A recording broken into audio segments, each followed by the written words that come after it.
삼성의 이재용 부회장의 뉴 삼성 시대가 점차 열리고 있습니다. 자, 이번에 삼성전자가 미국의 파운드리 투자 무려 20조 원을 투자한다라는 방침이 좀 밝혀졌고요. 텍사스에 공장을 짓는다라고 하는데요. 자, 이런 움직임에 따라 어떠한 종목군들이 과연 우선적으로 수혜를 받을 수가 있을 것인가?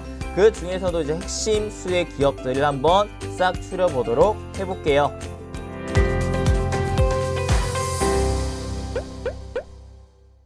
자, 오늘 제가 이제 어떤 부분들을 얘기를 할 것이느냐. 아무래도 지금 이제 현재 주식 투자자 분들 가장 또 주목하고 있을 만한 이슈가 아닐까 싶은데요.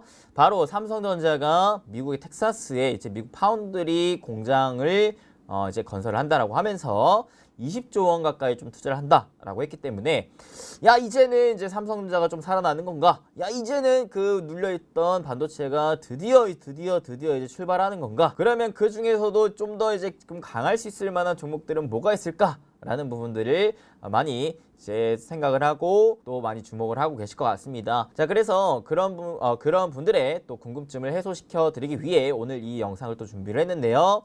바로 미국 파운드리 20도 투자에 대한 수혜주를 한번 오늘 이 시간을 통해서 알아보도록 해볼게요. 자, 그래서 비메모리 그 중에서도 저는 좀 후공정 쪽에 주목을 해볼 것 같은데 그 이유와 투자 근거 포인트 그리고 마지막 어떤 종목군들을 우리가 좀 볼 수가 있을지에 대해 오늘 한번 싹 정리를 해보도록 할 테니까 오늘 이 강의도 여러분들 끝까지 집중해서 시청해 주시면 좋을 것 같습니다. 자 보도록 하겠습니다. 그러면 첫 번째 제 강의 순서 항상 세 가지의 순서로 진행이 되죠. 첫 번째 왜 why, 두 번째 how, 어떻게 투자 포인트를 잡아야 되는지와 마지막 what으로 진행이 되는데요. 첫 번째 그러면 왜 why, 이 삼성전자의 요 비메모리 파운드리 관련 20조 투자가 왜 우리는 좀 주목을 해야 되는가를 한번 볼게요. 자, 그 전에 우리는 한번 기사를 보도록 해보겠습니다. 자, 첫 번째, 삼성이 미국 신규 반도체 공장을 테일러시에다가 건설할 것을 확정을 지었다. 무려 20조 원 규모다라고 하는데요. 자, 이제 본문 보도록 하겠습니다. 삼성전자가 미국에 건설하는 제2 파운드리 공장 부지로 텍사스주 테일러시가 확정됐다라는 보도가 나왔다라고 합니다. 월스트리트 저널에서는 삼성전자가 테일러시에 약 20조 원 규모의 제2 반도체 공장을 건설하기로 결정했다고 보도한 바인데요. 자, 그로 인해 뭐라 그래요? 삼성전자 파운드리 공장이 테일러시에 건립되면 1,800여 개의 신규 일자리가 창출된다. 또한 반도체 생산은 언제? 24년 말 이후에 시작될 예정이라고 하고요. 테일러시는 처음 10년 동안 최대 92.5%의 재산세 감면에 해당되는 인센티브 역시 제공하기로 했다라고 합니다. 자, 그래서 기존 오스틴 공장보다 무려 4배가량 높다라고 해요. 4배가량. 기존에 이제 오스틴시에 있었는데 야, 여기 오스틴시에 추가적으로 할 것이냐라는 부분들도 이제 전망이 좀 나왔었지만 결국 최근 이제 발표된 움직임은 테일러시에 이제 진행이 된다라는 부분입니다. 자, 테일러시는 원래 기존에 삼성 시설이 전혀 없었던 곳이에요. 근데 왜 여기다 했느냐? 일단은 오스틴 공장에서 차로 1시간 이내로 도착할 수 있을 정도로 가까운 부지입니다. 그래서 삼성전자가 굳이 오스틴시만을 고집할 이유는 없었다라는 것이죠. 현지 매체가 이제 보도한 바로 인하면 아까도 이제 봤다시피 세금 감면에 대한 인센티브를 주기로 의결을 했다라는 것인데요. 우리나라 돈으로 약 3,400억 정도의 세금 감면 인센티브를 준다라고 얘기를 했다고 합니다. 이 부분에 대한 메리트를 벌일 수가 없었겠죠. 그 다음에 아까 또 봤다시피 재산세 감면 역시도 진행을 해준다라고 합니다. 그래서 결국에는 테일러시가 굉장히 유력한 후보였는데 오피셜로 나온 게 실질적으로 좀 확정을 지었다라는 것이 발표가 된 겁니다. 오케이. 자, 그래서 신규 공장이 그러면 언제 가동이 되느냐? 아까도 얘기했다시피 24년 말 정도부터 시작이 될 예정이다. 그러면 이게 무슨 말이에요? 지금 이제 공장을 짓는다라고 해도 약 한 2-3년 정도, 3년 가까이 정도는 그 공장이 가동이 될 때까지 약 3년 정도가 걸린다. 그러니까 삼성전자가 요거를 짓는다고 해도 매출이 나오는 게, 매출이 직접적으로 찍히는 게 3년 이후로부터 나온다라는 거예요. 그래서 객관적으로 바라보자면 요 투자 움직임은 물론 삼성전자의 주가의 흐름에 긍정적인 영향을 주겠지만 당장의 실적 성장에 반영이 되지는 못하기 때문에 약 한 3년 이후로부터의 흐름을 좀 기대를 해봐야 되는 것이다. 그 전까지는 삼성전자가 여기에 쏟아붓는 돈이 약 20조 가까이 될 것이기 때문에 소비되는 돈이 많지 벌어들이는 돈은 없을 것이다 라는 것으로 여러분들이 생각을 하셔야 돼요. 그래서 기업의 특히 대기업 같은 경우에서는 주가는 거의 실적에 비례하면서 거의 올라가주는 움직임들을 보여주고 있기 때문에 당장의 요 모멘텀으로 삼성전자 주가가 갑자기 단기간으로 빵 올라가는 것을 기대를 하기보다는 오히려 슬슬 좀 이제 새로운 모멘텀이 붙어주니까 좀 단기 바닥은 좀 잡히겠고 결국에는 큰 상승 흐름은 당장이 아니라 그 3년 이후에 실적 흐름을 반영되는 부분, 예를 들어 한 22년 말이나 23년 초 정도부터가 좀 부각이 되지 않을까 라는 생각을 저는 좀 갖고 있습니다. 그래서 최근에 제가 영상에서도 얘기를 드렸던 게 요 이슈 때문에 과연 삼성전자가 단기간 급등을 할 수 있을 것이느냐, 아무래도 좀 한계가 있다 라고 얘기를 했었죠. 삼성전자가 단기간 강한 움직임을 보여주려면 제가 봤을 때는 기존 모멘텀이 아니라 예를 들어 기존 메모리 반도체, 시스템 반도체에 대한 그냥 기존 양적 성장 이런 부분이 아니라 질적 성장이 좀 나와야 된다고 봐요. 그래서 질적 성장으로 인한 점유율 확보 또는 새로운 신사업에 대한 모멘텀이 부각이 됐을 때가 밸류가 좀 더 성장할 수 있을 만한 모멘텀이 될 수 있지 않을까라는 생각을 좀 하거든요. 그래서 예를 들어 뭐 비메모리 반도체라면 이제 좀 더 초나노 미세 공정에 대한 기술력을 확보를 해서 이에 대한 양산을 하면서 TSMC의 점유율을 뺏어가기 시작한다면 또는 뭐 메타버스라든지 자율주행이라든지 신사업에 대한 뭐 M&A나 아니면 사업에 대한 가시화 이런 것들을 좀 더 내세운다면 아무래도 주가는 좀 더 올라가 줄 수가 있지 않겠냐. 근데 당장에 이런 양적 성장 같은 경우는 삼성전자의 단기적인 주가에는 큰 영향을 주기에는 좀 무리가 있겠다라는 생각을 좀 갖고 있어요. 그래서 삼성전자 차트를 봤을 때도 제가 뭐라 그랬느냐, 요 이제 하락 추세를 결국에는 돌파를 해줘야 되는데 쉽지 않다. 요 모멘텀으로 요 하락 추세를 크게 돌파하기 쉽지 않다. 그리고 당장 최근 흐름에서의 거래량이 빵 터져주면서 장대 음봉이 나왔었던 흐름이 있었기 때문에 요 라인을 다시 회복을 하기 위해서는 뭐가 나와줘야 되냐면 일단 요 추세의 전환과 함께 요 이제 거래량이 다시 줄어드는 움직임에서 늘어나는 움직임으로 전환이 되며 최소한 쌍바닥 정도는 좀 만들어주고 올라가줘야 될 것 같다라고 얘기를 했었습니다. 그래서 저는 솔직히 말하면 요 미국의 파운드리 20조 투자로 인해서 삼성전자를 지금 투자한다? 라는 것은 저는 좀 시기상조가 아닐까라는 생각을 좀 해요. 그러면 이에 따른 수혜는 누가 받을 수 있겠느냐를 한번 생각을 해보는 거죠. 예를 들어 볼게요, 여러분들. 내가 카페를 오픈을 할 거예요. 커피를 파는 카페를 오픈할 거예요. 오케이? 그래서 기존에 내가 카페가 있었어요. 근데 요게 장사가 잘 됐어. 그래서 다른 지점을 또 내가 오픈을 하려고 해요. 카페가 내가 창업을 해가지고 잘 됐는데 내가 요게 잘 됐어. 장사가. 그래서 새로운 카페를 또다시 재오픈을 한다고 쳐봐요. 지금의 삼성전자 흐름이죠. 무슨 말이에요? 삼성전자도 이 파운드리 공장 자체가 반도체를 생산하는 공장이었는데 지금 반도체 쇼티지 때문에 생산을 국가에서 계속 좀 늘려달라 하고 있는 상황. 도저히 공급이 수요를 따라가지 못하고 있는 상황에서 삼성전자가 오케이, 그러면 내가 돈을 더 벌기 위해 이 생산 공장을 한 번 더 새롭게 지어야겠다라는 생각을 한 거죠. 장사가 잘 되니까 2호점을 내는 거예요. 2호점. 그러면 자, 카페를 차리는데 2호점을 낸다고 지금 발표를 한 거예요. 그러면은 당장에 그 카페가 돈을 벌어요? 돈을 못 벌죠. 왜? 당장에 그 부지를 확보를 하고 여기에 카페 그 건설하는 데에 대한 건조비 들어가고 그 다음에 자, 카페 이제 차리면 또 가장 먼저 들어가야 되는 게 뭐예요? 커피 머신기 들어가야 되겠죠? 그 다음에 이제 딱 오픈하기 전에는 싱싱한 원두, 그 다음에 뭐 커피 잔 이런 것들에 대한 소소한 부품들까지도 이제 구비를 해야 된다는 거죠. 당장에는 소비되는 돈들이 많다라는 거예요. 소비되는 돈들이. 그러니까 이 카페 창업주 입장에서 봤을 때는 지금 당장 내가 돈을 더 벌기보다는 오히려 내가 가지고 있던 유보금에서 투자금으로 빠져나가게 되는 거예요. 자, 그러면은 이게 당장에 내가 카페 창업자 입장에서 봤을 때 돈을 벌긴 힘들다. 근데 이 움직임으로 인해서 그러면 누가 수혜를 받을 것이느냐라는 거예요. 단기적으로 봤을 때. 일단 첫 번째, 자, 카페 지금 부질 확정을 지었어요. 그죠? 부질 확정을 지었고 이제 서서히 이제 건조를 해 나가야 될 거예요. 한 3년간은 건조를 해야 된대요. 2, 3년간은. 그러면 건조를 하는 중간중간에 뭘 해야 될까요?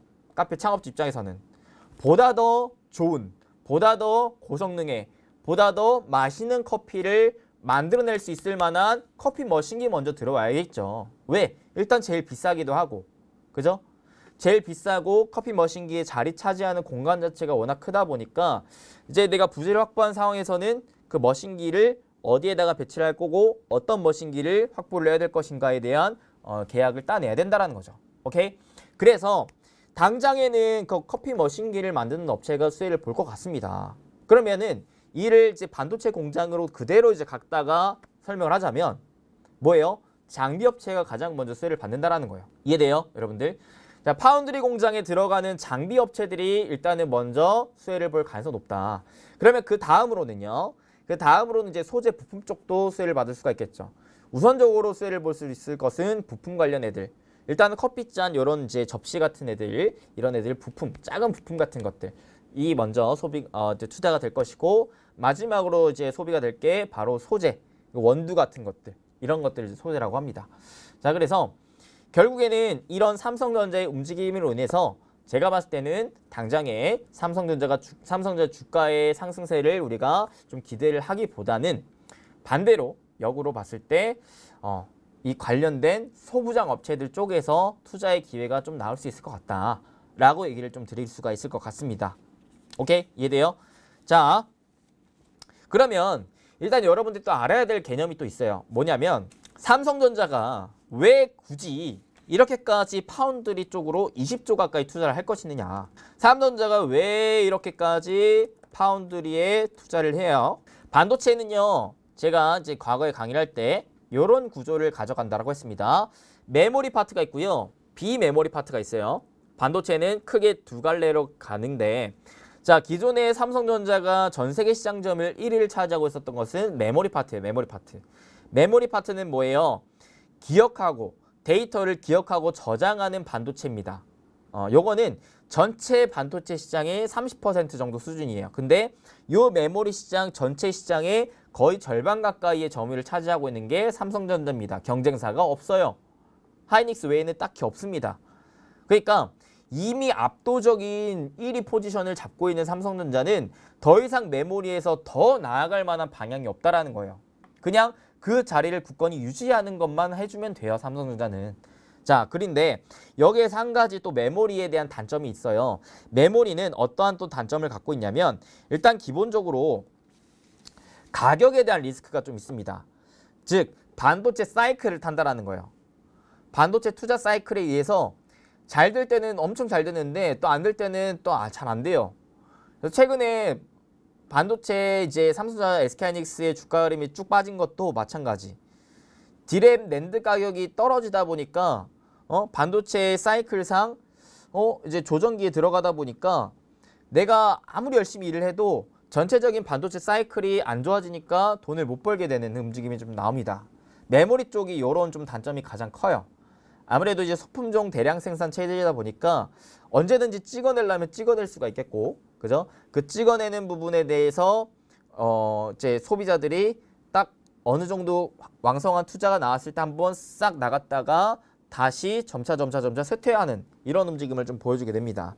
근데 반대로 비메모리 반도체는 이런 가격 하락에 대한 리스크가 상대적으로 크질 않아요. 아무래도 비메모리 반도체는 다품종 소량 생산의 구조를 갖고 있는데 자, 반도체 칩 하나를 만드는 데 있어서 굉장히 고기술력이 좀 필요합니다. 그래서 이 구조를 나눠요. 그러니까 메모리 반도체는 설계부터 생산 뭐 하나의 반도체를 만드는 데 있어서 그냥 삼성전자 혼자서 다 할 수가 있는데 비메모리는 그렇게 되질 않습니다.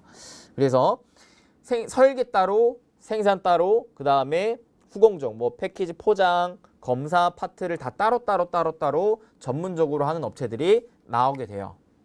자, 이렇게 되니까 비메모리 반도체는 어떠한 움직임을 또 가져가냐면 예를 들어 이제 CPU, GPU 같은 게 이제 비메모리 반도체라고 볼 수가 있겠는데, 자, 이 부분에서 이제 수주하는 가격대로 이 생산하는 삼성전자 입장에서는 자, 요 구조를 여러분들 이해를 하셔야 되는데, 비메모리 반도체의 이제 구조가 어떻게 나오느냐? 아까도 얘기했다시피 설계 파트가 있고, 그다음에 생산 파트가 있고, 그다음에 이제 포장, 그다음에 검사 파트로 들어가서 이제 반도체 칩을 완성하게 됩니다. 그죠?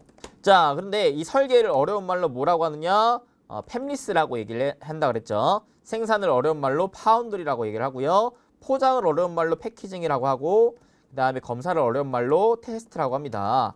자, 이 상황에서 삼성전자는 어디에 속해 있다라는 거예요? 요 생산 요쪽에 속해 있다라는 거예요.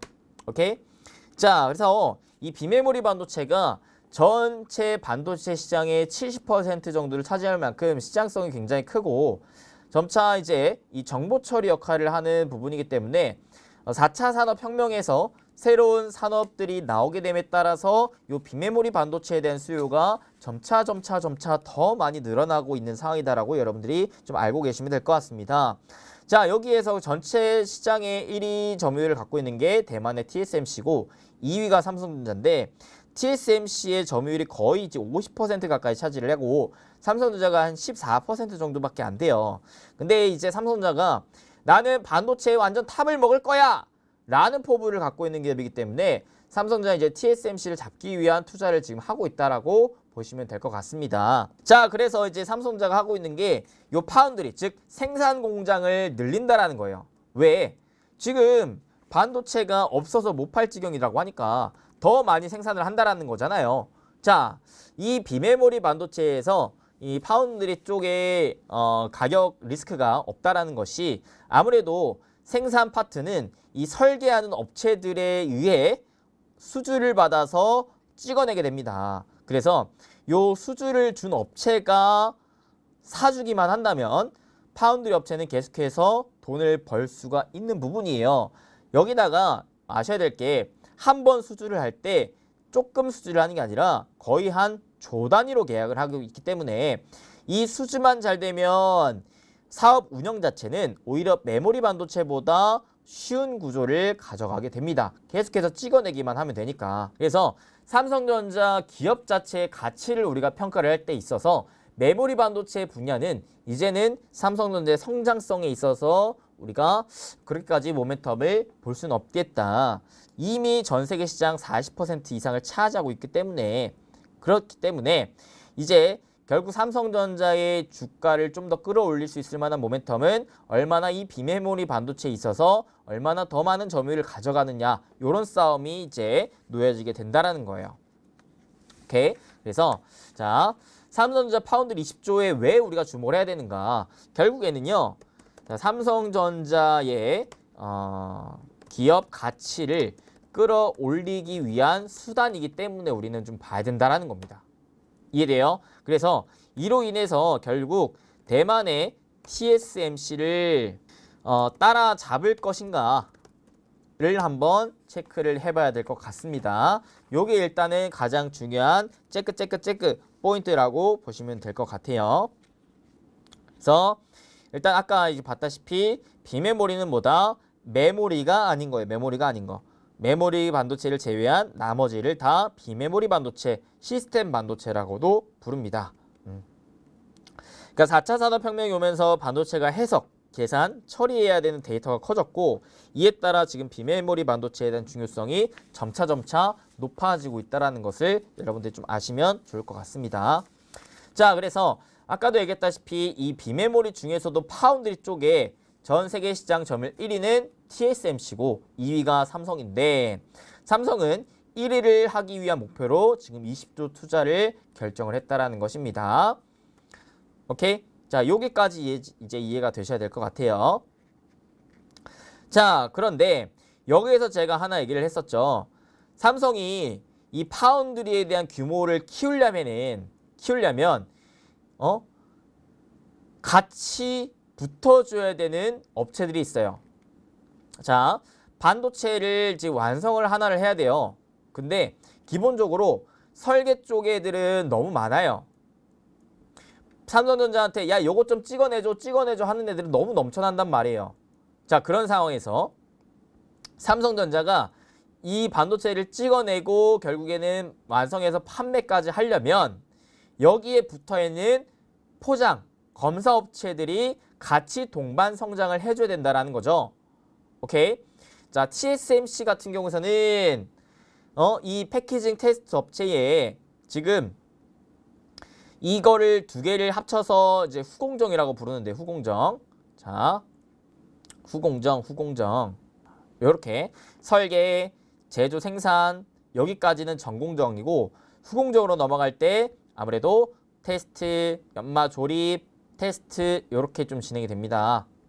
그래서 요 이제 패키징, 테스트 요쪽을 이제 후공정이라고 하는데, 전 세계를 봤을 때 후공정 업체의 대부분이 어떤 업체라 그랬냐면 대만 업체라 그랬죠. 대만 업체.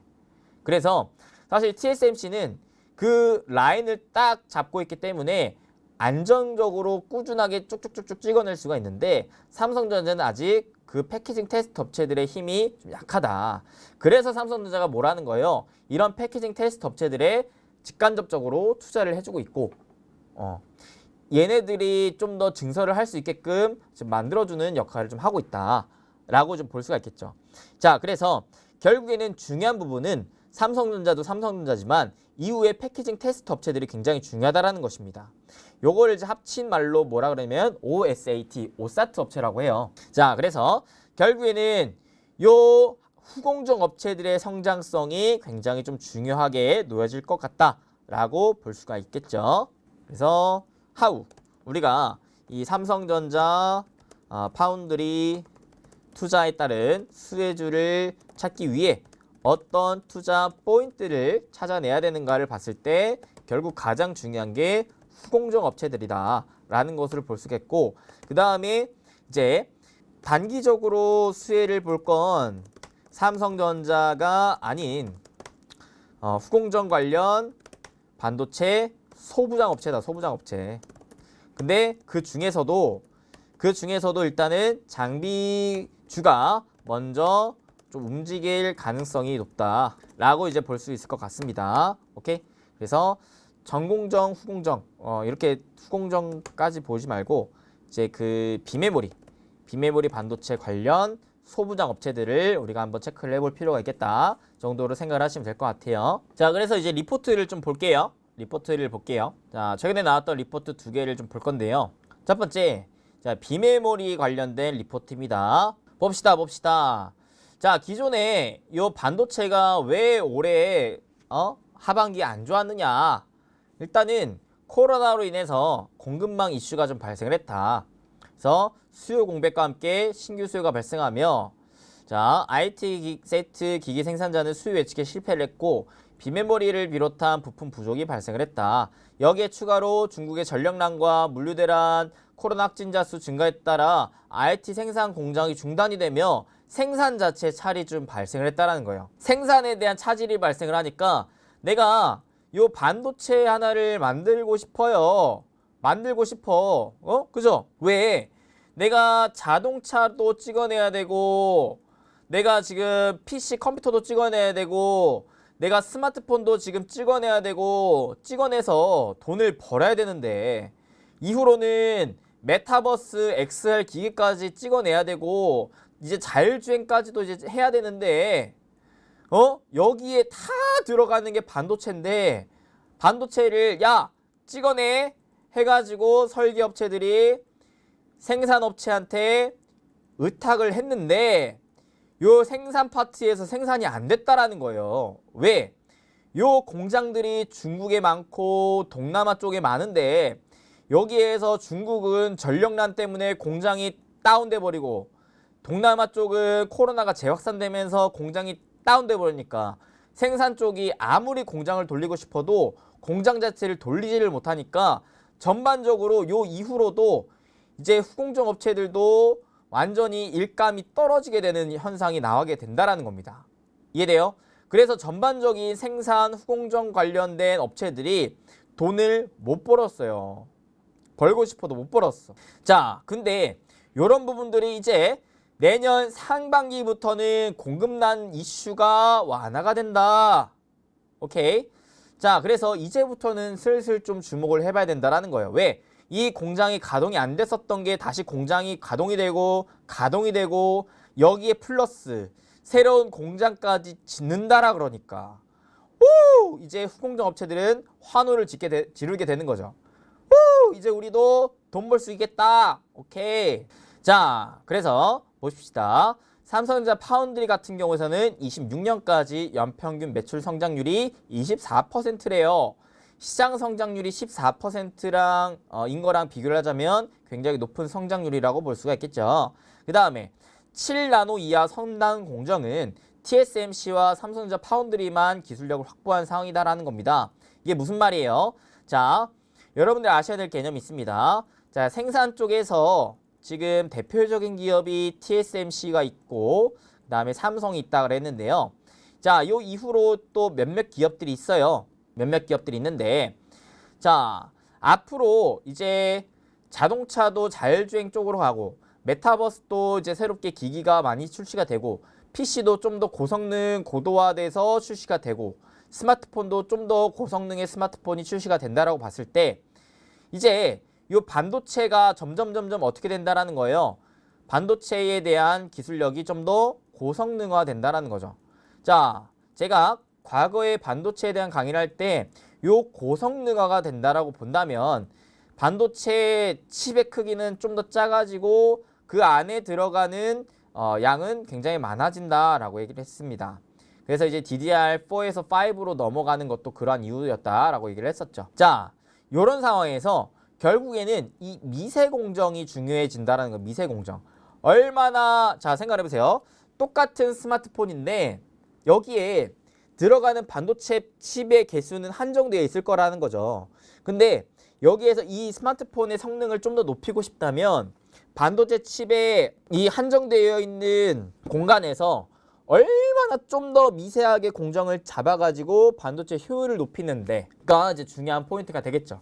그래서 생산 쪽도 마찬가지입니다. 얼마나 좀 더 미세 공정에 대한 기술력을 갖고 있느냐가 관건이 되는 거예요. 그런 기술력을 갖고 있는 애들한테 이제 의뢰를 할 거니까 설계업체들이 야, 너네 다른 애들은 지금 반도체 하나를 만들더라도 똑같은 성능의 반도체라도 요만큼 작게 만드는데 야, 너네는 요렇게 크게 만들어? 에이씨, 너네랑 계약 안 해. 나 얘네한테 계속 요청할 거지롱. 이게 이제 구조가 나온다라는 겁니다. 점점 이게 격차가 더 벌어진다라는 거예요.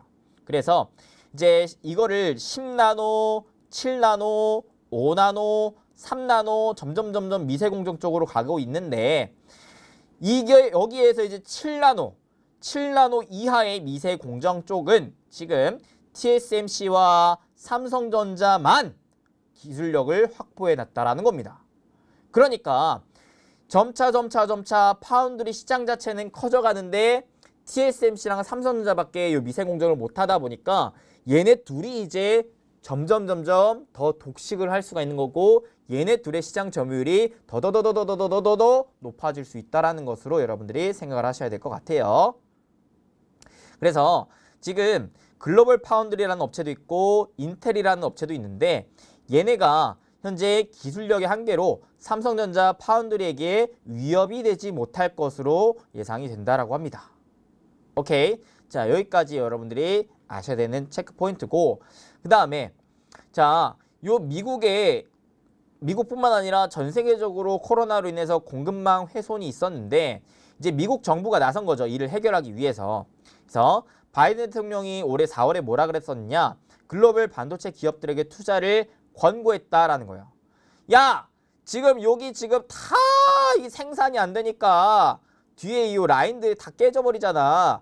요 생산업체들이요, 내가 부탁하건데 공장을 좀 더 늘려줄 수가 있겠어요? 내가 좀 부탁 좀 할게요. 네, 한 거예요. 여기에 플러스 알파. 이 생산업체들이 말로 해서 듣겠냐고. 돈을 줘야 될 거 아니야. 그래서 10월에 뭘 했다라는 거예요? 미국 정부의 약 520억 달러 규모의 보조금과 인센티브로 반도체 산업에 투자하는 법안이 상원을 통과했다라는 겁니다. 야, 생산업체들 제발 좀 늘려주세요 했는데 안 했어. 아우, 어쩔 수 없지. 내가 이 보조금 줄게.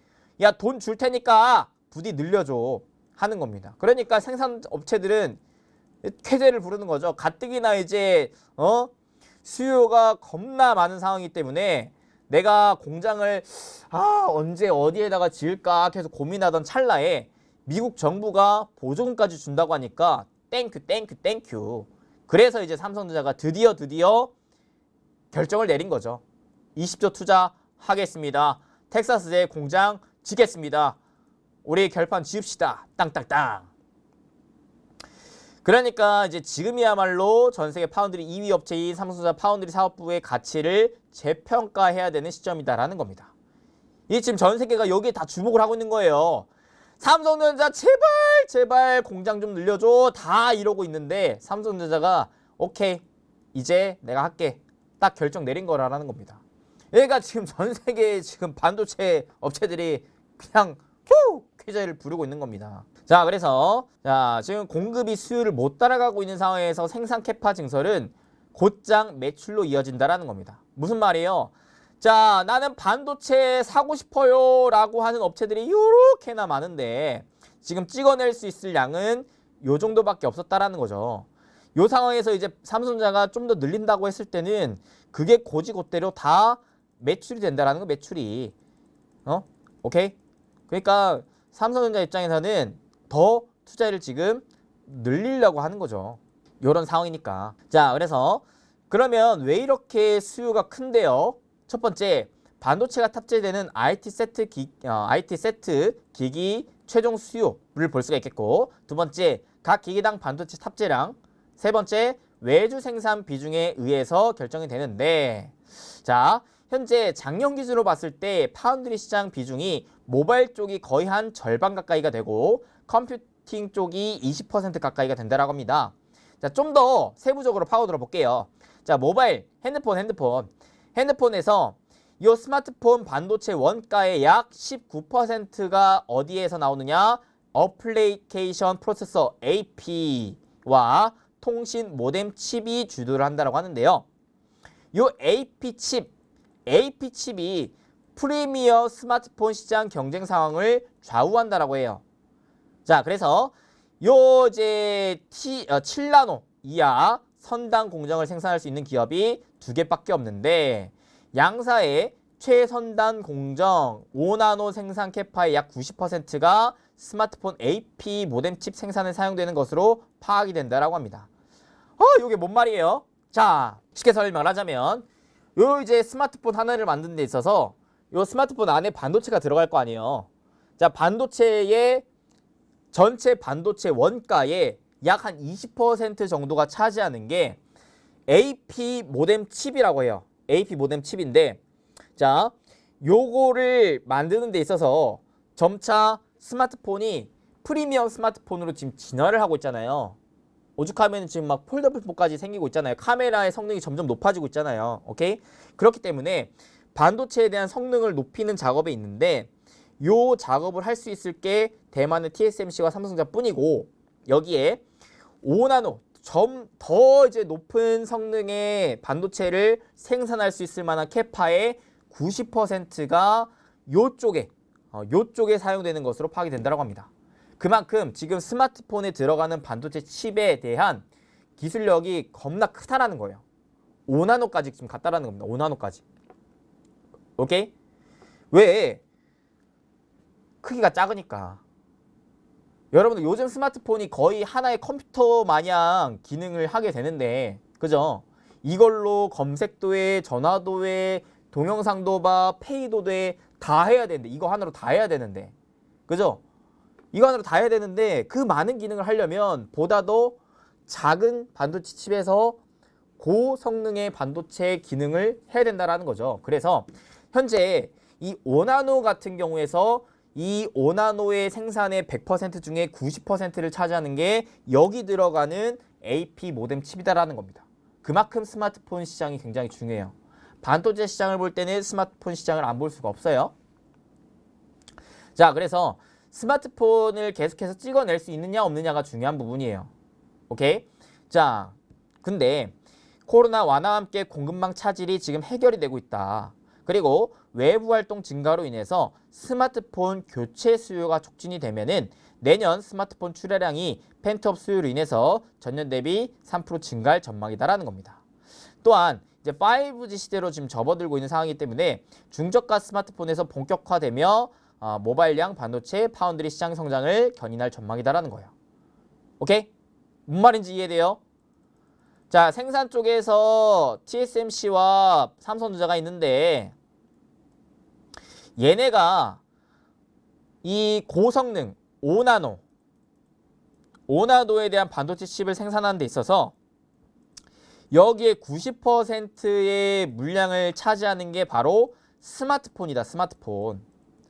그렇기 때문에 얘네만 할 수 있는 반도체 칩을 생산을 많이 해야 얘네가 더 많이 돈을 벌 거 아니에요. 그래서 스마트폰의 시장이 중요한데 스마트폰 시장이 점차 살아나고 있다는 거예요. 이렇게만 이해를 하시면 될 것 같습니다. 자, 그 다음 컴퓨터 쪽도 CPU 시장, CPU, 컴퓨터 안에 들어가는 CPU 아시죠, 여러분들?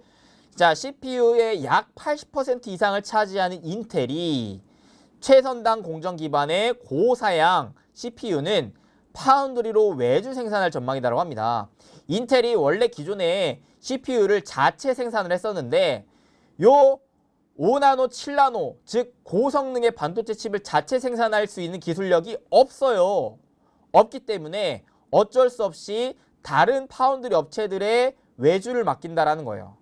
그거를 지금 또 TSMC랑 삼성이 맡겠죠. 그러니까 신규 수요도 나온다라는 거예요. 인텔의 CPU 수요 자체를. 오케이. 자, 그래서 인텔과 AMD 신규 CPU 플랫폼 업그레이드가 수요를 견인할 전망이다. 그러니까 PC에 대한 것도 점차 고성능으로 갔을 때 새로 나온 모델들은 누가 얘네들이 만들 것이다라는 거예요. 그만큼 지금 초미세 공정 7나노, 5나노, 3나노로 향해 가는 기술력이 굉장히 중요하다는 겁니다.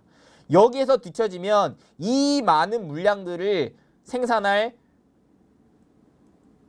지금 라인들이 다 없어질 수 있겠다라는 거예요. 그러니까 삼성전자가 TSMC를 잡기 위해서 어떻게든 더 미세 공정 쪽으로 향해 가려고 하는 거죠. 중요한 건 이 미세 공정입니다. 미세 공정. 미세 공정 기술력만 있으면 생산 공장이야 얼마든지 늘릴 수가 있기 때문에 격차는 그때 벌리는 거예요. 그때. 이해돼요? 그러니까 지금 중요한 건 삼성전자 입장에서는 TSMC와의 경쟁력에서 보다 더 미세 공정 쪽으로 좀 더 앞서 나가는 게 필요하다. 워낙 돈은 많으니까 기술력만 앞서 나간다면은 여기에서 격차 확 벌리고 거기다가 생산 공장 쫙 늘려갖고 점유율 그냥 한 방에 뒤집어 버릴 수가 있는 거죠. 결국에는 지금 가장 중요했던 건 전 세계 공급 대란을 해소하기 위해 삼성전자가 파운드리 투자를 한 것이다.가 이제 일단 1차적으로 되는 거고 여기에 플러스로 되는 게 결국에는 이제 막대한 수요가 막 나오고 있는 반도체 시장에서 그 이제 매출을 확보하기 위함이다라는 것인데 자, 삼성전자가 결국에 파운드리 투자에 있어서는 삼성전자 자체만으로 봤을 때는 미세 공정으로 향해 가는 기술력이 더 중요한 것이고 당장에 이 파운드리 투자에 있어서 수혜를 볼 수 있을 것은 그렇기 때문에 삼성전자가 아닌 그 후순위 이제 낙수 효과를 볼 수 있을 만한 후공정 업체들이라든지 소부장 업체 이런 애들이 좀 움직일 수가 있는 것이다 라고 이해를 하시면 될 것 같습니다. 자, 그러면 이 후공정 업체에서는 대표적으로 누가 있느냐? 요게 이제 오사트 업체라고 보시면 되는데 대표적으로 패키징 그 다음에 테스트 업체가 있어요. 근데 요 중에서 이제 뭐가 좀 더 중요할 거냐라고 얘기를 해봅시다. 좀 더 중요할 수가 있겠는 게 테스트라고 볼게요. 자, 이 부분에 대해서 이제 설명을 좀 하겠습니다. 일단은 이 국내 오사트 요 이제 후공정 업체들은 당연히 삼성전자의 시스템 반도체 성장 즉 파운드리의 성장과 함께 동반 성장을 할 겁니다. 주 고객사가 삼성전자이기 때문에 이해가 되세요? 왜? 삼성전자가 많이 반도체 칩을 찍어낼수록 얘를 포장하고 검사하는 양이 더 많아질 거니까 얘네 입장에서는 당연히 삼성전자가 파운드리 공장을 더 확보하는 게 얘네 입장에서는 본인들의 일감이 더 많아지는 것이기 때문에 후공정 업체 입장에서는 삼성전자의 파운드리 투자 움직임에 주목을 할 필요가 있었다라는 것이고 이에 따른 수혜를 지금 받을 수가 있다라는 것이에요. 자, 그래서 여기에서 이제 테스트를 제가 좀 더 주목을 할 건데 테스트란 뭐냐? 일단은 반도체 칩 중에서 불량이 있을 거란 말이죠. 그 불량 칩을 고객에게 판매하지 못하게끔 하기 위해 미리 선별하고요. 그 다음에 앞선 공정에 대한 분석 및 점검을 하는 공정이에요. 불량이 있으면은 야 다시 해 라고 이제 빠꾸시킬 수가 있는 부분이기 때문에 그래서 요거 검사에 대한 순서가 몇 가지가 있는데 첫 번째 웨이퍼 상태에서 테스트를 진행하는 웨이퍼 테스트가 있습니다.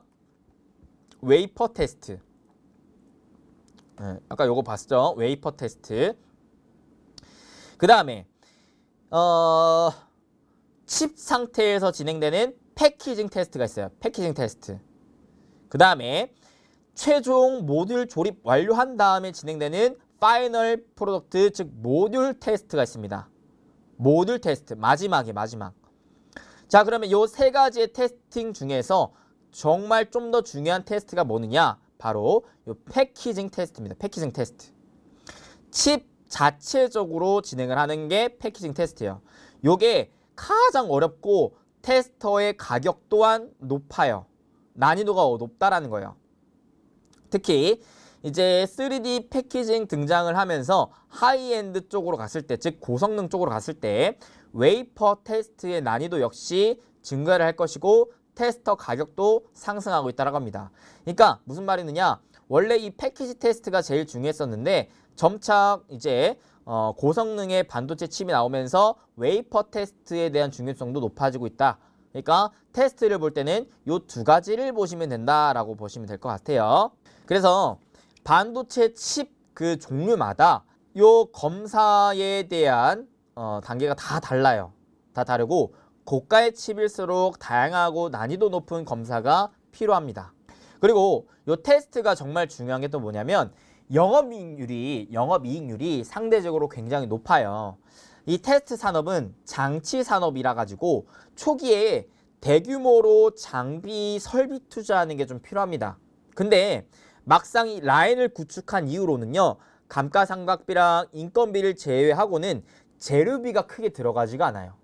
검사를 하는 것이기 때문에 뭔가 내가 얘를 뭐 다시 뭐 어떻게 하는 게 아니잖아요. 조립하고 포장하고 뭐 이렇게 하는 게 아니기 때문에 그냥 단순히 검사 장비로 검사만 하는 것이기 때문에 더 이상의 재료비가 많이 들어가지 않습니다. 그렇기에 영업이익률이 굉장히 높게 나오는 게 이 테스팅 산업이에요. 테스팅 산업. 오케이? 그래서 초반에 요 그 비싼 장비들만 잘만 들어오면은 그 이후로 가동을 했을 때에 대한 영업이익률은 굉장히 높게 나올 수가 있다는 부분 생각을 하시면 되겠죠. 그래서 이 테스트 업체들에서 중요한 것은 되게 시기적절하게 장비를 사들이고 캐파를 늘리는 것. 그 다음에 이 늘린 것이 잘 가동이 되게끔 수주를 잘 받아오는 것. 이게 중요한 거예요. 내가 아무리 늘려놔도 수주를 안 해준다면은 가동이 안 되니까 돈을 못 벌 거 아니에요. 그래서 이게 이제 중요하다. 자, 그러면 우리나라의 대표적인 테스팅 업체들이 뭐가 있느냐를 봐야 되는데, 자, 일단은 아까 얘기했다시피 테스팅 업체들은 주 고객사가 바로 삼성전자라고 했습니다. 자, 삼성전자 반도체 칩 중에서도 대표적으로 PMIC랑 DDI, 그 다음에 모바일 AP, 그 다음에 마지막 CIS 이런 이제 반도체 칩들에 대한 테스팅 수주를 받는데 보통 통상적으로 봤을 때 웨이퍼 패키징 방식이 좀 진행이 되는데 요 오사트 업체들은 딱 종류가 두 개가 있어요. 요 패키징 테스트를 모두 하는 둘 다 하는 업체 걔네들을 뭐라고 하냐면 턴키 업체라고 합니다. 턴키 업체. 패키징과 테스트를 모두 한다라고 해가지고 턴키 업체라고 해요. 대표적으로 누가 있느냐? 대표적으로 네페스랑 그 다음에 LB세미콘 이런 애들이 있고요. 요 테스트만 전문적으로 하는 업체들이 있습니다. 테스트만 전문적으로 하는 업체. 이런 애들은 대표적으로 이제 뭐 테스나 이런 애들이 좀 있죠. 이 PMIC랑 DDI 같은 경우에서는 네페스랑 LB 세미콘한테 턴키로 맡깁니다. 즉 패키징 테스트를 모두 맡겨요. 근데 요 CIS랑 모바일 AP 요쪽 같은 경우에서는 아무래도 하이엔드 패키징 칩이 적용이 되기 때문에 좀 더 어려워요. 그래서 삼성의 파운드리가 직접 패키징을 해요. 직접 패키징을 하고 그 다음에 테스트만 외주 업체한테 맡깁니다. 테스트만 맡겨요. 오케이? 이해돼요? 얘네는 삼성전자가 패키징을 안 해요. 얘는 삼성전자 패키징을 해서 테스트만 맡깁니다. 자, 그러니까 테스트 업체 입장에서는 일단 얘네를 따내야 되는 게 중요한 거고 그 부분을 일단 여러분들이 생각하시면 되겠고, 자, 테스트 업체를 선정할 때는 중요한 몇 가지 포인트가 있는데, 첫 번째, 일단은 고객과의 관계, 그 다음에 기간, 업력, 자금력, 인프라 이런 것들에 대한 장점이 좀 있어야 됩니다. 이런 것들을 쫙 봤을 때 대표적으로 삼성전자와 지금 관계도를 맺고 있는 게 뭐가 있냐면, 일단은 지금 중요한 패키징 테스트 같은 경우서는 하나마이크론이 유일하게 합니다. 유일하게 하고, 요 웨이퍼 테스트 같은 경우서는 네페스 아크가 가장 많이 해요. 그 다음에 LB 세미콘, 그 다음에 테스나가 이렇게 하고 있습니다. 패키징 같은 경우서는 이제 LB 세미콘이 또 같이 하는 분야도 있고요. 요런 이제 특징을 갖고 있습니다. 그래서 PMIC 중에서는 누가 테스터가 가장 많냐면, 테스터기가 가장 많냐면 네페스 아크가 가장 많아요. 얘가 가장 많이 갖고 있습니다. 그 다음에 DDI 쪽은 누가 가장 또 많냐면 LB 세미콘이 또 가장 많아요. 그 다음에 CIS 말고 CIS 이쪽은 이제 테스나, 그 다음에 AP도 테스나가 제일 많습니다. 그 다음에 RF는 하나마이크론이 가장 많이 있어요. 이렇게 좀 특징을 갖고 있다는 거 체크를 하시면 되겠죠. 자, 여기에서 이제 여러분들이 또 하나 알아야 될 개념이 이미지 센서인데, 이미지 센서. 이미지 센서가 뭐느냐? 자, CIS. 요 CIS가 이제 이미지 센서입니다. 요거는 카메라에 인식된 빛을 정기적인 영상 신호로 변환해주는 반도체예요. 보통 이제 스마트폰 카메라에 많이 들어갑니다. 그래서 아까 제가 중요하다고 얘기했던 게 스마트폰 시장이 중요하다고 했잖아요. 그래서 스마트폰에 직접적으로 연관되어 있는 게 CIS랑 이제 AP라고 볼 수가 있겠는데, 자, 이 CIS 이미지 센서에서 기존에 삼성전자가 이미지 센서 시장 점유율이 2위였어요. 2위. 누가 1위느냐? 소니예요. 소니가 거의 절반 이상 차지하고 있었어요. 근데 점차 삼성전자가 소니의 점유율을 뺏어가고 있어요. 왜 그러느냐? 일단은 좀 더 이미지 센서 관련해 가지고 기술력적인 측면에서 삼성전자가 좀 앞서 나가고 있습니다. 그래서 자, 이걸 알아야 돼요. 여러분들 그 스마트폰 시장에서 작년에 어떠한 큰 변화가 있었냐면, 미국이 화웨이 제재를 때려버리죠. 그래서 화웨이가 원래 이미지 센서 부분에서 소니에게 가장 이제 많이 주 고객으로 자리를 잡으면서 화웨이 스마트폰이 많이 팔릴수록 소니의 이미지 센서가 많이 팔리는 상황을 보여줬었는데, 화웨이 제재를 받으면서 OVX라고 해가지고 오포, 비보, 샤오미 이 세 개 업체가 서로 이제 이 화웨이의 점유율을 뺏어가기 위한 경쟁을 한 거죠. 그래서 경쟁을 할 때 있어서 어떤 경쟁을 했느냐? 보다 더 카메라를 고성능화하는 경쟁을 합니다. 오케이? 자, 그렇기 때문에 그런 상황에서는 결국 이미지 센서가 좀 더 고해상도의 이미지 센서가 필요한 거죠.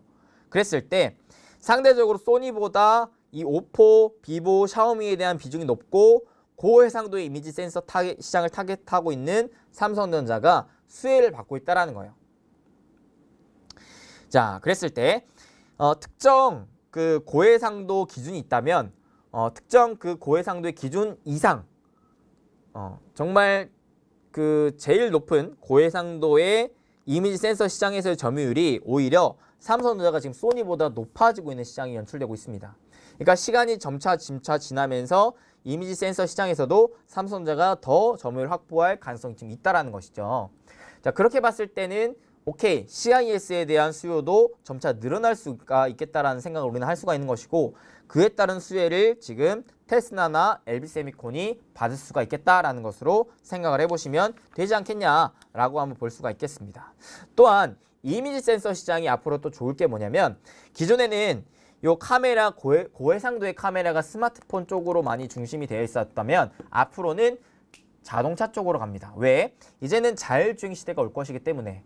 자율주행 시대에서 중요한 게 또 카메라 성능입니다. 그래서 이 올해부터 삼성전자가 본격적으로 차량용 이미지 센서 제품을 출시를 해요. 그러면서 연평균 17%의 빠른 성장을 지금 진행을 한다고 하는데, 앞으로 제품 라인업을 자율주행, 그 다음에 인캐빈 카메라 쪽으로 확장을 한다라고 하니까, 지금 차량용 이미지 센서 같은 경우에는 특히 온세미와 소니가 양분하고 있기 때문에 삼성전자가 치고 갈 수 있을 만한 시장은 굉장히 좀 많이 열려 있다라고 볼 수가 있겠죠. 그래서 이미지 센서 시장이 앞으로 스마트폰 시장이 좀 더 고성능화되고, 그 다음에 자율주행 차량이 이제 산업화가 된다면 점차 수요가 폭발적으로 좀 늘어날 수가 있는 만큼 공급에 대한 경쟁도 되게 치열하게 될 것 같은데, 이 분야에서 삼성전자가 또 다른 업체들과의 경쟁력에서 앞서 나갈 수가 있는 거죠. 왜? 보유한 현금이 많으니까 충분히 공장에 대한 생산량을 늘려서 점유율 확보에 대한 또 장점을 가질 수가 있고, 이미 지금 고해상도의 이미지 센서 분야는 삼성전자가 좀 앞서 나가고 있는 부분이기 때문에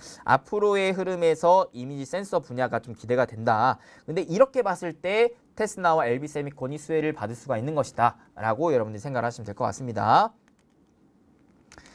특히나 이 이미지 센서 같은 경우에는 다른 테스트보다, 다른 칩보다 테스트 쪽이 까다롭대요. 그래서 상대적으로 고가의 테스트 장비가 쓰인다고 합니다. 그래서 이쪽 분야는 다른 신규 업체가 뛰어들기 굉장히 좀 어려운 포지션이 있기 때문에 미리 점유율을 확보해 놓은 업체들 위주로 계속해서 돈을 벌 수 있을 만한 좀 구간이 나올 수가 있겠다라는 것으로 생각하시면 될 것 같아요. 그래서 테스나, LB세미콘 얘네들을 계속해서 좀 주목을 해야 되는데, CIS 분야에서는 아무래도 아까 얘기했다시피 누가 점유율이 가장 많다? 지금 테스나가 압도적으로 많다. 테스나가 압도적으로 많다. 그래서 테스트 업체 중에서는 제가 과거에서도 계속해서 강조를 했던 게, 테스트는 나야 나 하면서 테스나, 테스트하면 테스나다. 이렇게 계속 강조를 했던 이유가 바로 이런 이제 이유 때문에 있었습니다. 왜? 지금 결국 비메모리 시장에서 가장 중요한 게 모바일 시장인데, 모바일 시장에서 또 중요한 게 이 이미지 센서 분야고, 이미지 센서 분야에서 삼성전자가 지금 앞서 나가려고 하는 상황에서 요 테스터를 가장 많이 확보하고 있는 게 테스나이기 때문에, 오케이?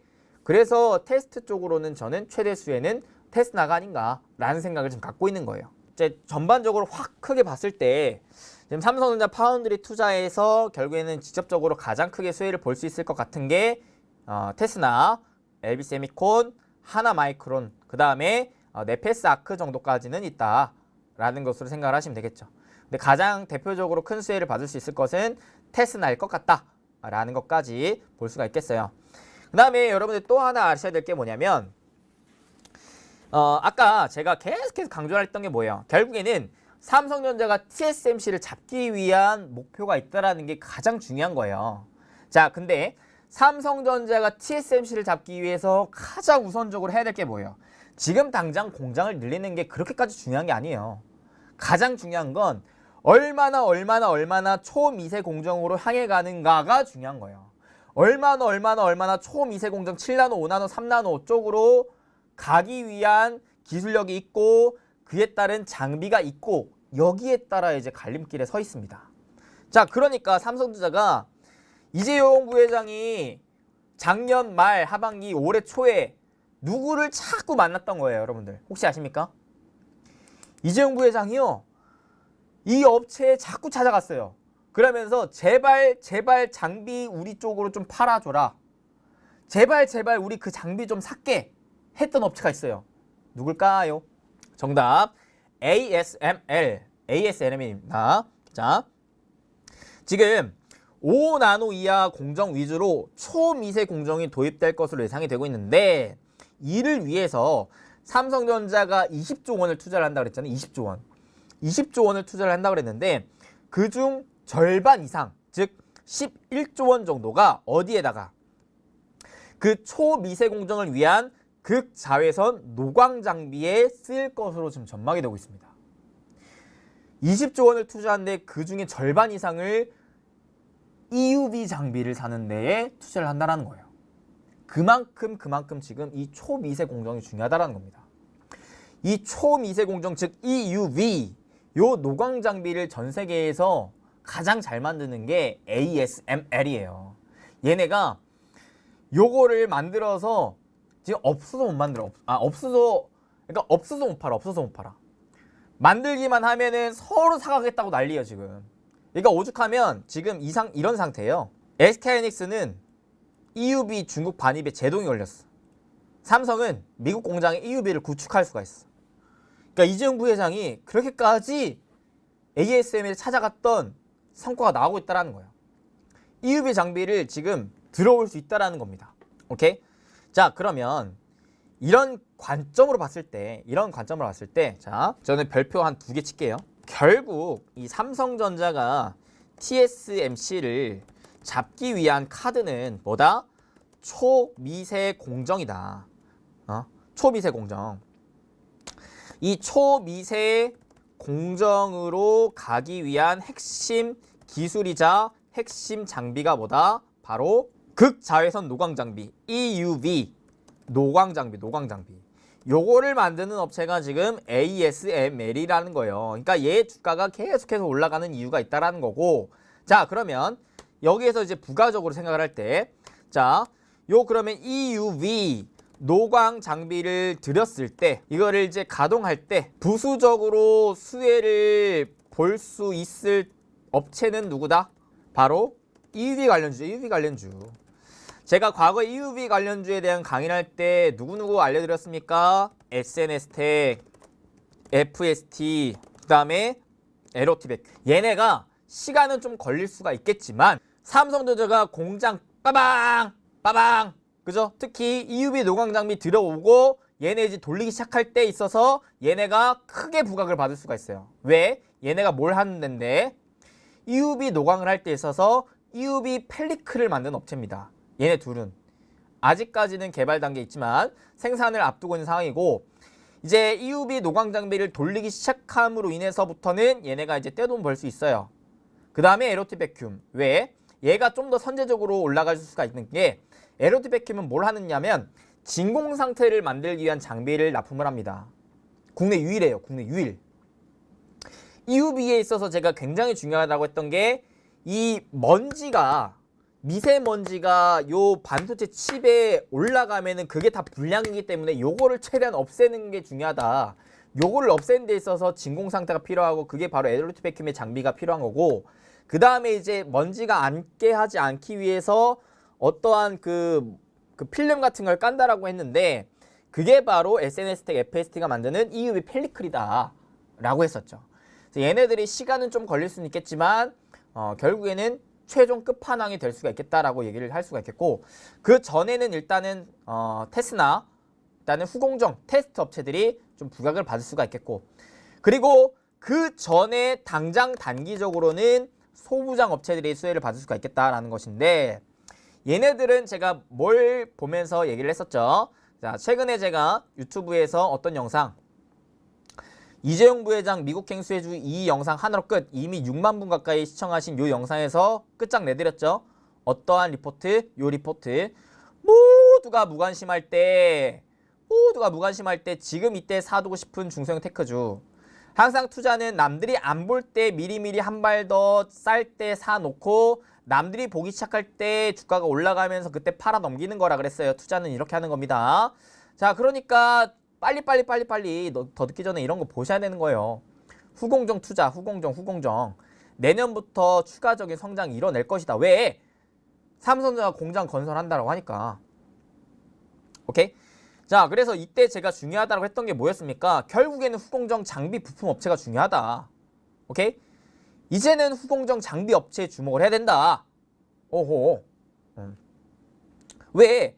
당장의 공장이 가동이 되기보다는 일단은 투자가 확대되는 상황이기 때문에 요 투자는 결국에는 장비 부품 업체를 사는 데에 대한 투자가 나올 것이기 때문에 카페를 창업하는 데 있어서 카페를 차려야 되는데 일단은 장비 커피 머신기 사고 일단은 커피잔 사고 해야 될 거 아니에요. 그래야 카페에서 돈을 벌 수가 있을 거 아니에요. 커피를 내릴 수가 있을 거 아니에요. 커피를 내리는 건 그 이유다. 그래서 일단 단기적으로는 장비 부품 업체가 중요한 거다. 이해가 돼요? 그랬을 때 결국에는 지금 수혜 가능한 업체가 장비 쪽에서 대표적으로 이런 애들이 있다라는 거였어요. 파크 시스템스, 이오테크닉스, 한미반도체, 인텍플러스, PSK 홀딩스 이런 애들 한번 먼저 단기적으로 먼저 보셔라. 단기적으로. 오케이? 자, 그 다음에는 뭐다? 이제 여기에서 조금 더 파고들자면 테스트가 좀 더 중요하다고 했기 때문에 자, 테스트 업체들이 웨이퍼 테스트랑 이제 파이널 테스트가 중요하다고 했는데 그러면 여기에 들어가는 장비 업체들은 뭐가 있을까? 왜 지금 삼성전자의 공장 투자를 삼성의 공장 투자를 미리미리 알아챈 후공정 테스트 업체들 역시 지금 장비를 들이고 있기 때문에 얘네가 먼저 가겠고 그 다음에 얘가 가겠고 그 다음에 테스트 업체들이 가겠고 그 다음에 EUV 업체가 가겠고 순서가 있는 거예요. 순서가. 이해가 돼요? 가장 우선적으로는 요 테스트 장비를 판매한 업체들이 반응을 줄 것이고 두 번째가 삼성전자와 직접적으로 연관이 있는 후공정 장비 부품 업체들이 부각을 받을 것이고 세 번째가 그 테스트 공장이 진짜 공장이 가동이 되는 움직임에 따라서 부각을 받을 것이고 마지막으로 EUV 업체 관련해서 부각을 받을 수가 있겠다. 순서를 이해를 하세요. 그래서 지금 패키지 테스트, 웨이퍼 테스트 관련해가지고 국내에 장비 업체들이 뭐가 있느냐? YIK, DI, 유닛 테스트 엑스콘 이런 애들이 있다는 거예요. 유닛 테스트 엑스콘 이런 애들, DI 이런 애들이 좀 더 먼저 움직일 수는 있겠다라는 것으로 생각을 하는 거죠. 자, 이해됩니까? 그러면 마지막 좀 정리를 할게요. 마지막. 결국에는 삼성전자 파운드리 투자 수혜주는 뭐가 될 것이느냐 한번 총 정리해보자. 오케이? 자, 첫 번째 1순위는 누구다? 일단은 테스트 업체에서의 테스터 장비 오케이? 테스터 장비 업체를 본다면 테스터 장비 업체 이 중에서도 대표적으로 웨이퍼 테스트 그 다음에 패키징 테스트 요거 두 개가 중요하다 그랬죠. 공부를 하는 이유가 있어요. 그 중에서도 중요한 애들을 잡기 위해서 대표적으로 뭐였다? DI, 유닛 테스트, 엑시콘. 그 다음 두 번째로 온다면 이제 삼성전자 이제 파운드리 투자 관련 후공정 장비 부품 업체들. 근데 이 중에서 좀 더 앞서 나갈 것은 장비 업체가 될 것 같다. 그래서 봤던 게 아까 장비 쪽으로 봤을 때 자, 요거 파크 시스템즈, 이오테크닉스, 한미반도체, 인텍플러스, PSK 홀딩스. 그 다음에 세 번째로 움직일 애들은 뭐냐? 직접적인 테스트 업체들. 대표적으로 테스나가 최대 수혜자일 가능성이 높고 그 다음에 LB세미콘, 그 다음에 하나 마이크론. 난 마지막 찐 대장은 EUV 관련주. 대표적으로 SNS텍, 그 다음에 FST, 그 다음에 누구? LOT 베큐um. 요 정도. 야, 정리가 돼요 이제? 이제 알겠다. 이해가 돼요? 순서가 이해가 돼야 돼요. 이거를 알려드리기 위해서 이제 그거를 쫙 이제 깔아놓은 거예요. 비메모리에 대한 구조 알려드렸고 왜 비메모리가 중요한지 알려드렸고 왜 삼성전자가 이거를 자꾸 하려고 하는 거고 비메모리에서도 그러면 뭐가 좀 더 중요하다? 모바일이 중요하다. 모바일 중에서 지금 테스트 업체가 중요한데 테스트에서는 대표적으로 이런 애들이 있다. 점유율 누가 높다. 하나 다다다다다. 아이고 정신없어 그죠? 한 번 들어서 이해가 안 되면 제가 또 영상을 올려드리니까 두 번, 세 번 계속 들으세요. 듣고 그냥 삼성전자가 반도체 투자를 한다고 해가지고 야 이제 반도체 좋겠다 반도체 잡자.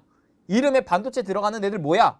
해가지고 주가 싼 거, 시총 싼 거 이런 애들 잡는 게 아니라 이런 거 잡는 게 아니라 좀 더 전반적으로 공부를 하고 전반적인 이 반도체 시장의 흐름을 이해를 하고 그 중에서도 좋은 게 진짜 뭔가 한두 개만 잡으라고요. 여러분들. 그래야 쟤는 올라가는데 내 건 왜 안 올라? 이런 게 없을 수 있다라는 거예요. 그래야 내 종목이라는 좋은 종목이 꽃이 피는 시기가 있다라는 것을 알고 기다릴 수 있다라는 거예요. 그러면 아직 안 올라갔다면 오케이. 이후에 꽃이 필 수 있기 때문에 내가 좀 더 쌀 때 사 놓아야지. 떨어지네? 좀 더 싸게 살 수 있을 만한 기회구나 라고 생각할 수 있다라는 겁니다. 오케이? 이해돼요? 이래서 공부를 하는 거예요. 이래서 공부를 하는 겁니다. 이래서 제가 목 터져라 강의하는 겁니다. 좀 더 알고 투자하시라고. 좀 더 이해하고 나만의 투자 이유 근거 기준을 잡고 매매하시라고. 그런 게 없으면 그저 올라가는 거 따라잡고 떨어지면 손절하고 반복될 수밖에 없어요. 왜? 모르니까. 아는 만큼 버는 겁니다, 여러분들. 오늘 좀 다양한 내용을 좀 두서없이 했는데 여러분들이 스스로 계속 반복 복습하면서 좀 정립을 하시고 오늘 보여드렸던 요 리포트 2개 있죠. 요거 리포트 되게 잘 나왔어요. 그래서 요 리포트 한번 여러분들이 자체적으로도 한 번씩 보시면서 공부해 보시면 좋을 것 같습니다. 차트 흐름만 마저 좀 보면서 설명 끝낼게요. 자, 첫 번째 일단은 우선적으로 단기간 올라가 줄 수가 있을 것 같은 게 DI 유닛 테스트 엑스콘. DI 보겠습니다. 자, DI 얘가 최근에 이렇게 올라갔었던 것은 DDR5 수에 대한 이유가 좀 커요. 근데 얘는 이제 메모리 쪽뿐만 아니라 비메모리 쪽도 수혜를 받을 수가 있을 것 같기 때문에 좀 더 욕심을 내봐도 되겠다. 아직도 12개월 기준 PER이 10배가 안 되기 때문에 올해 대비 내년, 내후년에 대한 실적 성장이 특히나 내년에 좀 크게 성장할 가능성이 높기 때문에 오케이? 왜 내년에 이렇게 뜰까요? 당연히 지금 투자가 왕성하게 나오고 있기 때문에 그에 따른 수혜를 내년에 얘가 받을 것이라. 그래서 DI를 보자면 지금 이렇게 추세를 딱 그어보는 거예요. 저점과 저점의 추세를 그었을 때 오호라 최근에 요 큰 추세 하단선 지지받고 올라갔구나. 요런 자리에서 사야 됐었다라는 거겠구나. 산다면 추세를 그대로 고점으로 갖다 이어붙였을 때 한 10,000원 정도부터는 슬슬 팔면 되는구나. 4848 하면 되는구나.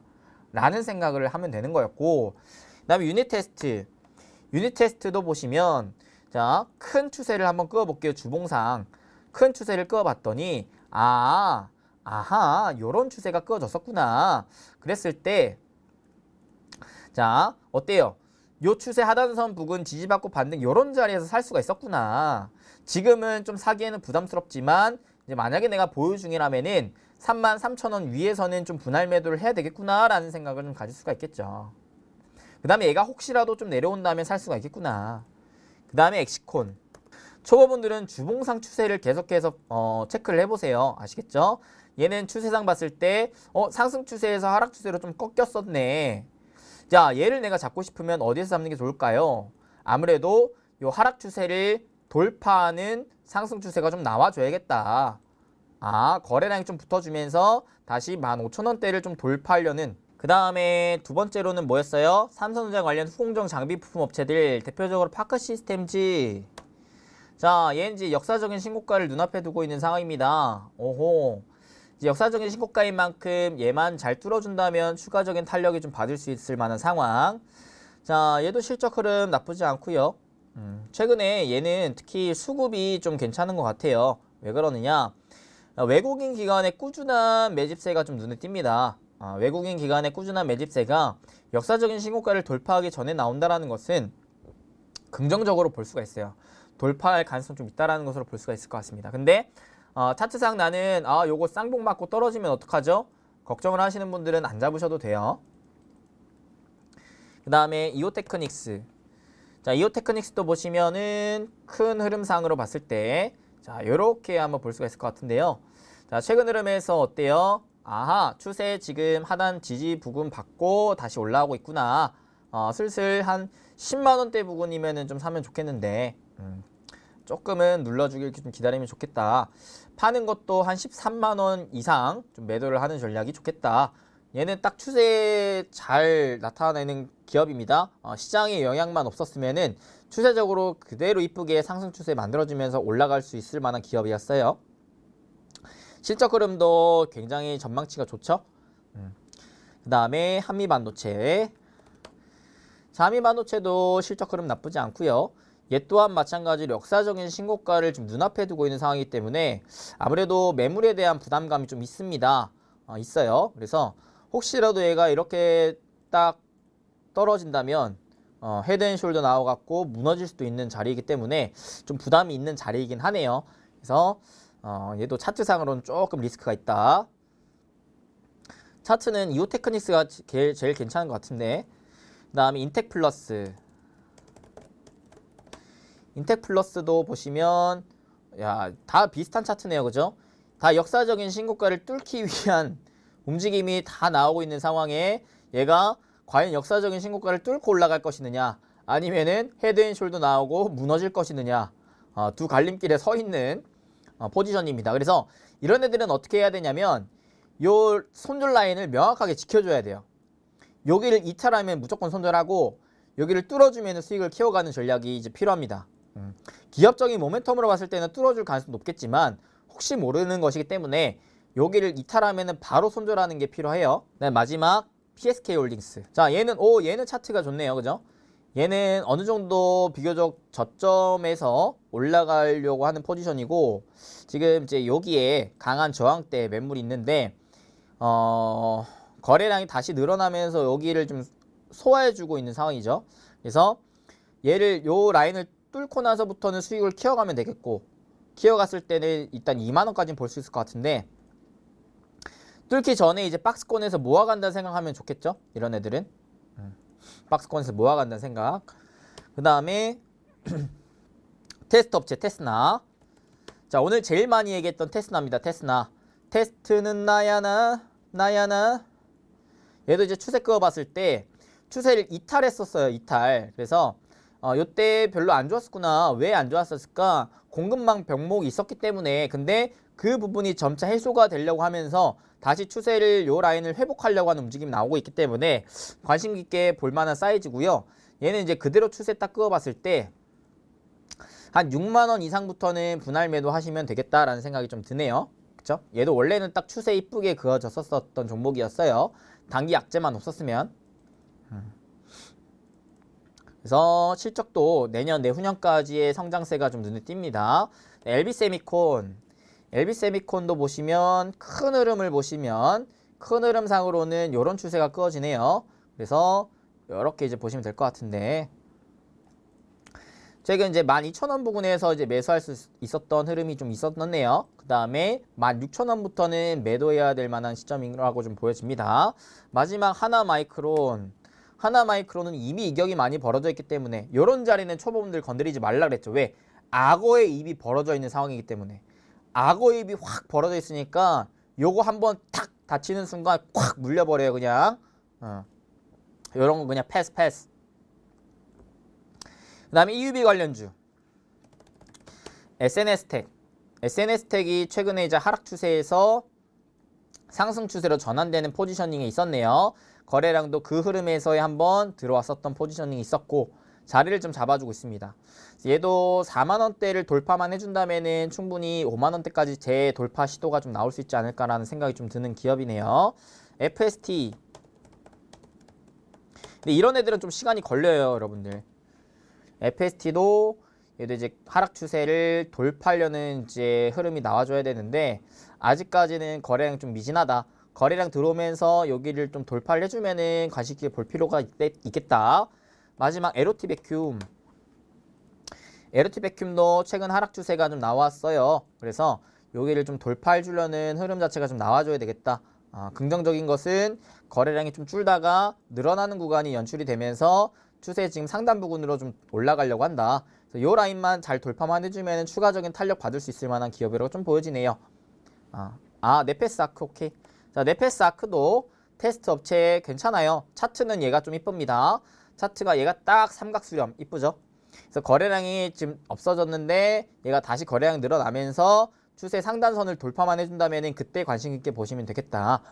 생각하시면 되겠죠. 1차적인 목표는 아무래도 여기 한 55,000원 라인대 부근을 1차 목표로 잡으시면 되겠네요. 자, 오늘 이렇게 해가지고 최근 가장 큰 시장의 화두인 삼성의 비메모리 반도체 관련 20조 투자 그 움직임이 왜 이렇게 중요하고 우리가 왜 봐야 되느냐를 좀 알아봤고요. 자, 그에 따라 수혜를 좀 볼 수 있을 만한 기업들을 차근차근 순차적으로 좀 정리를 해봤습니다. 자, 그렇기 때문에 여러분들이 요 많은 종목을 막 내가 투자를 하려고 덤벼들기보다는 이 중에서도 결국에는 내가 가장 마음에 드는 게 뭔가 한번 곰곰하게 다시 공부를 해보시고요. 각각의 기업별 이제 사업 보고서와 그리고 리포트 등도 같이 참고를 하시면서 여러분 현명한 투자하셨으면 좋겠습니다. 사실 투자 정보는 굉장히 다양하게 많아요. 근데 그 많고 많은 투자 정보를 여러분들이 다 한 바구니에 담기는 좀 무리가 있을 겁니다. 그 마트에 장 보러 갔으면 내게 꼭 필요한 것만 사들고 와야 현명한 소비자인 만큼 여러분들이 주식시장에 왔으면 내 포트에 꼭 필요한 종목은 뭔가를 곰곰하게 생각하고 따져보고 그 몇몇 핵심 기업들만 잡아가는 여러분들 되셨으면 좋겠습니다. 그래야 뇌동매매 안 하고 그래야 충동구매 안 해요. 아시겠죠? 정말 그 중에서도 좋은 산업과 좋은 기업이 뭔가 끊임없이 연구하고 탐구하고 공부하시고요. 그 연구, 탐구, 공부하는 것을 어떻게 하면 좀 더 쉽고 재밌게 풀 수 있을까를 저는 계속해서 노력하고 연구하고 있으니까 앞으로 오래오래 함께하며 다양한 투자 정보와 다양한 투자 기회를 우리가 함께 잡아 모두 행복한 부자 되었으면 좋겠습니다. 그러면 저는 또 다음에 더 좋은 정보와 영상으로 찾아뵙도록 할 거고요. 오늘 영상 도움이 되셨으면 여러분들 잊지 마시고 돈 드는 거 아니니까요. 좋아요, 구독, 알림 설정 꼭꼭꼭 딱딱딱 빡빡빡 딱 한 번씩 댓글도 자유롭게 딱 한 번씩만 부탁드리도록 하겠습니다. 저는 또 다음에 뵙도록 하겠습니다. 여러분들의 쪽집게 강사, 여러분들의 행복 파트너 이수빈 대표였습니다. 끝까지 시청해주셔서 진심으로 감사합니다. 뿅!